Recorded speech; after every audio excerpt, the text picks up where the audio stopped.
এজন্য যে কথা বলতেছিলাম, আল্লাহর ভয় যে দিলের ভিতরে থাকবে, ওই দিলওয়ালা কখনো গুনাহের মধ্যে লিপ্ত থাকতে পারে না। আল্লাহ বলেন, ওয়ালানাবলুওয়ান্নাকুম বিশাইইম মিনাল খাউফ, আমি আল্লাহ তাআলা তোমারে ভয়ের মধ্যে ফেলা দেব, পরীক্ষার মধ্যে ফেলা দেব। ওরে যুদ্ধের ময়দান থেকে ডাক আসবে, আমি আল্লাহর জন্য জীবন দেওয়ার জন্য ডাক আসবে, নবীর জন্য জীবন দেওয়ার জন্য ডাক আসবে। আমি আল্লাহ দেখব তুমি ভয় করো নাকি আমি আল্লাহর রাস্তায় জীবন দিয়া দাও, এটা আমি আল্লাহ দেখব। অনেকে আজকে বলতে চায় যাই নামাজের মুসল্লায় বসেই দিন কায়েম হয়ে যাবে, সিজদা দিলেই দিন কায়েম হয়ে যাবে, ওরে চোখের পানি ছেড়ে কাঁদলেই দিন কায়েম হয়ে যাবে।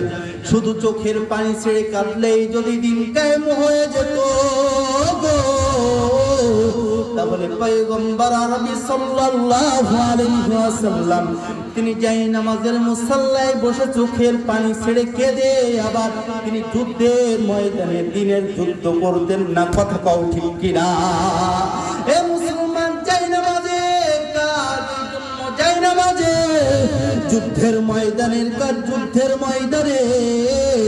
যারা আজকে যাই নামাজে বসে বলতে চাই যাই নামাজে সিজদা দিলেই দিন কায়েম হয়ে যাবে, চোখের পানি ছেড়ে কাঁদলেই দিন কায়েম হবে, ময়দানে নামতে চাই না, কাফেরদের বিরুদ্ধে যুদ্ধ ঘোষণা করতে চাই না, ওরে আউল ফাউলদের বিরুদ্ধে যুদ্ধের কথা বলতে চাই না, খেলাফত প্রতিষ্ঠায় যারা যুদ্ধ করতে চাই না, আমি বলতে চাই এরা হলো সুযোগবাদী মুনাফিক মুসলমান। কথা কও ঠিক কিনা?